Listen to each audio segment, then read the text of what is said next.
Welcome to Lawyerpreneur, where we discuss the alternate paths that allow lawyers to engage their entrepreneurialism and distinguish themselves from others, because being a lawyer doesn't have to mean doing business as usual. I am your host, Jeremy Richter. Today's episode is brought to you by Alps Insurance, the nation's largest direct writer of lawyers' malpractice insurance. Founded for lawyers by lawyers over 30 years ago, Alps works directly with your firm, no broker or agent, and if you do have a claim, the Alps claims handling team is comprised of actual attorneys, all with private experience. Alps roots for the law firms they protect. They believe in your success and nurture your endeavors with industry-leading coverage, risk management resources, and accredited CLEs, offering practical advice for pioneering lawyers like you. And Alps has the slickest online application out there. Qualifying firms can apply, see rates, and bind coverage in about 20 minutes. Right now, you can get 25% off one CLE seminar from Alps. Go to alpsinsurance.com/CLE. That's ALPS insurance.com/CLE and use the promo code Lawyerpreneur upon checkout. In addition to the corporate sponsorship that helps pay for the hosting and transcription of the show, you can support Lawyerpreneur on Patreon at patreon.com/lawyerpreneur. For less than the cost of a 0.1, you can help pay for the time it takes in creating and editing Lawyerpreneur and receive copies of my two most recent books, Stop Putting Out Fires and Level Up Your Law Practice. Now, on to the interview.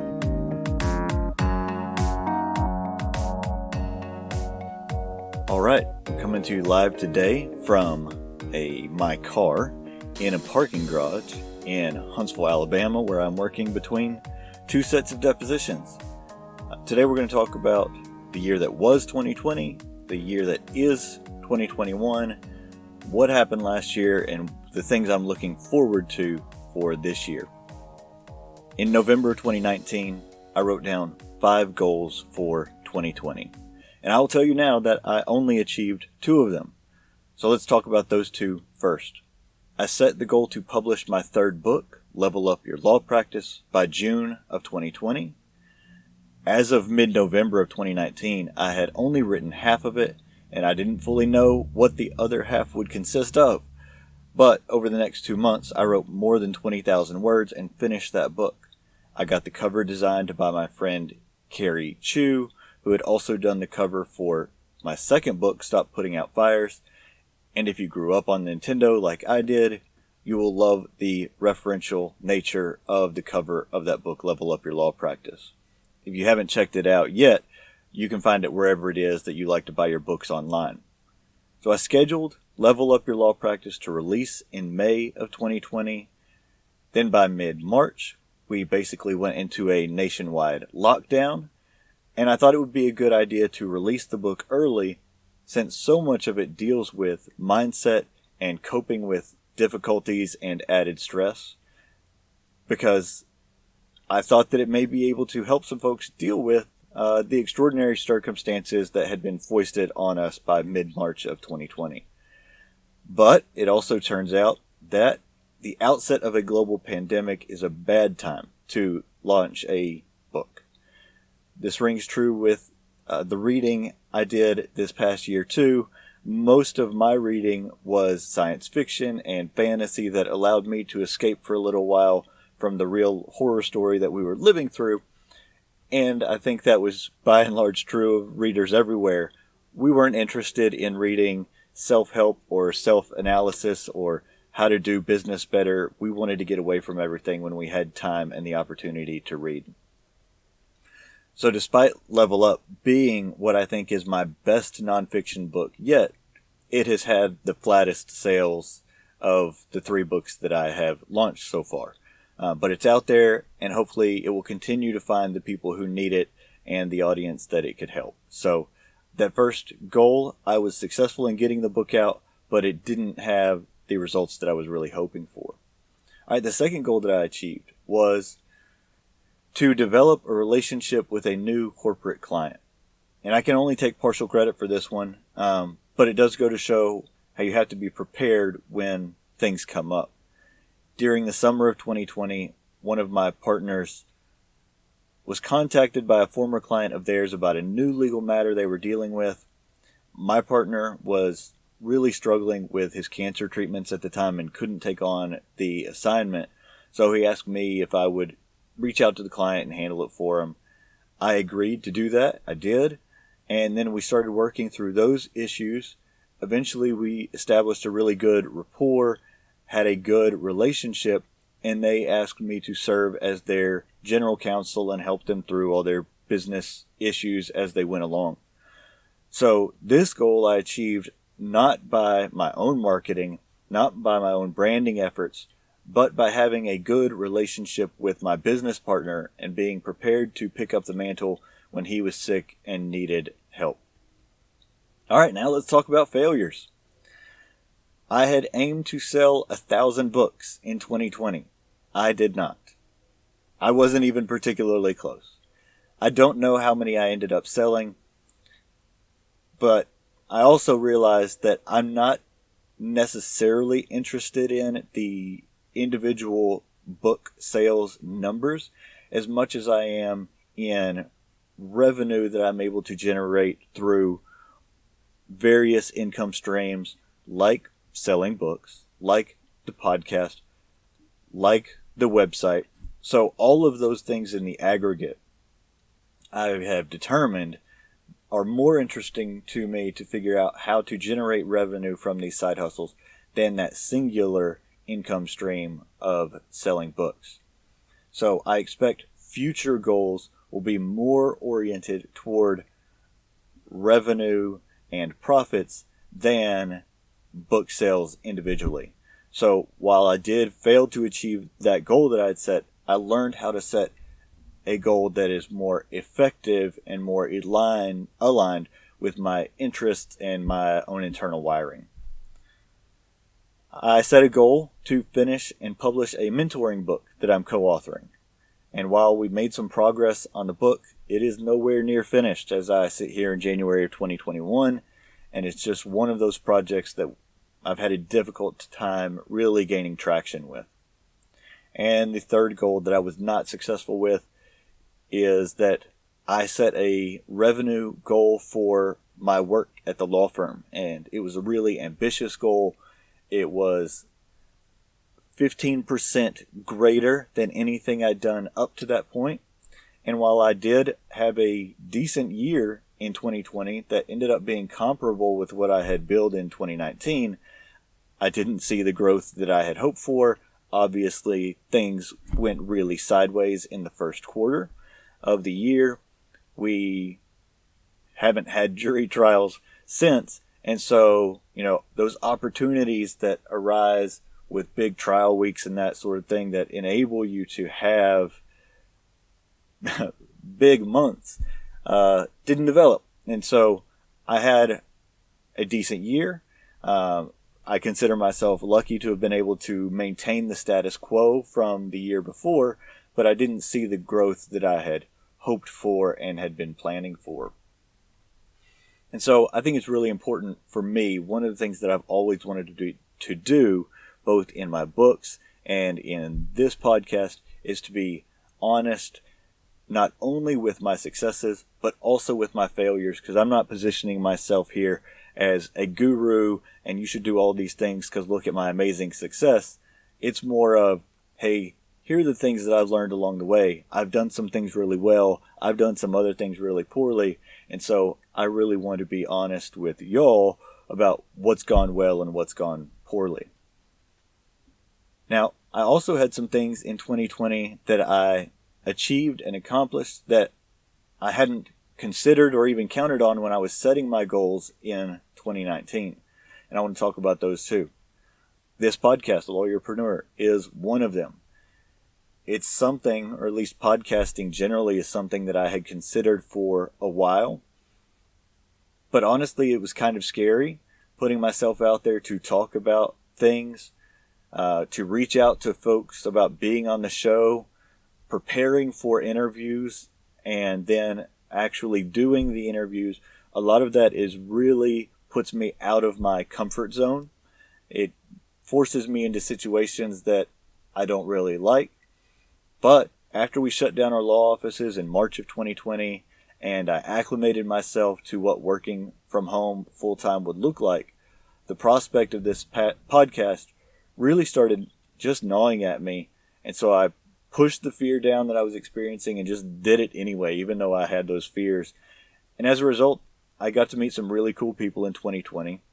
I did more than 30 episodes of the podcast that amounted to more than 18 hours of content that I think so much of is really helpful. It's things that I'm particularly interested in, talking to lawyers who are doing innovative and interesting things, some of whom are doing that within their law practices. Others are doing it in businesses that are running alongside their law practices, and some folks have gotten out of law altogether. And those are the people I want to talk to, is those three groups of people, to just keep abreast of how to be innovative, how to follow the creative urges and interests that I have and I know so many other lawyers have, and how to do that successfully. The next thing is, I published someone else's book in 2020. We talked about this in episode 27, so I'm not going to spend a whole bunch of time on it here. But in March of 2020, I learned that my friend Becky Lee had just written a children's book. So we collaborated to bring that book, Do You Draw Pictures, into the world through my publishing imprint, Scarlet Oak Press. I loved working with another author to bring their book into the world. I hope to be able to do that in the months and years ahead. The slogan that I created for Scarlet Oak Press is on its webpage, and it is giving lawyers a platform for their creative work. It's one of the things that I really want to do and continue to do, is help other lawyers bring their words and their messages to life so that they can help others, so that they can get their message to their audience and just see the value that that has to people. And then the other thing that I accomplished in 2020 that I hadn't counted on was that I wrote my first novel. It is not the first novel that I set out to write, but it is the first one that I finished. The novel is called Vulcan Rising. I have written it under a pen name so that I don't get my lawyer and fiction writing wires crossed. So if you go looking for it, you can find it under the name J.W. Judge. It was easily the most enjoyable writing experience of my life, which isn't to say it wasn't difficult and it wasn't stressful, but it was incredibly rewarding. It was also kind of cathartic and helped me to exercise some old issues. In high school, I did a lot of creative writing. Some of it was pretty dark because I went through a depressive and angsty period, the same as a lot of teenagers. And part of the way I worked through that was in writing. And so one day in high school, I left my notebook where I wrote all of my stuff down. I left it laying out. One of my classmates found it and read it, and they showed it to their parents, who showed it to the school superintendent, and it became a whole thing. So now, as an adult, to be able to write a dark fantasy horror novel and explore some topics that others might find off-putting was just really gratifying. But there's still this fear inside of me that asks, what will other people think of me when they know that this is something I've written and it's kind of dark? And I guess the answer is that they can decide for themselves what they think of me. This was inside me the whole time. They just may not have known it. And so while I'm still not entirely comfortable with writing in this genre, though these are the writing ideas that I seem to have and enjoy writing about, I'm now working on the second book in the trilogy, so I guess I'd better get more comfortable with it. Now let's look at 2021 and what lies ahead of me, or at least what I hope and plan to accomplish. For the first time since 2016, I did not, at the end of 2020, sit down and write out goals for the upcoming year. Every year for the past 5 years, I have done that. I've found it to be extremely rewarding. It has helped me direct my marketing efforts and my branding efforts and my vision for what I want to do and to be. And part of the reason I didn't do that this year was that I still wasn't sure what I wanted to do and accomplish and what I wanted out of 2021. And frankly, I'm still kind of working on that.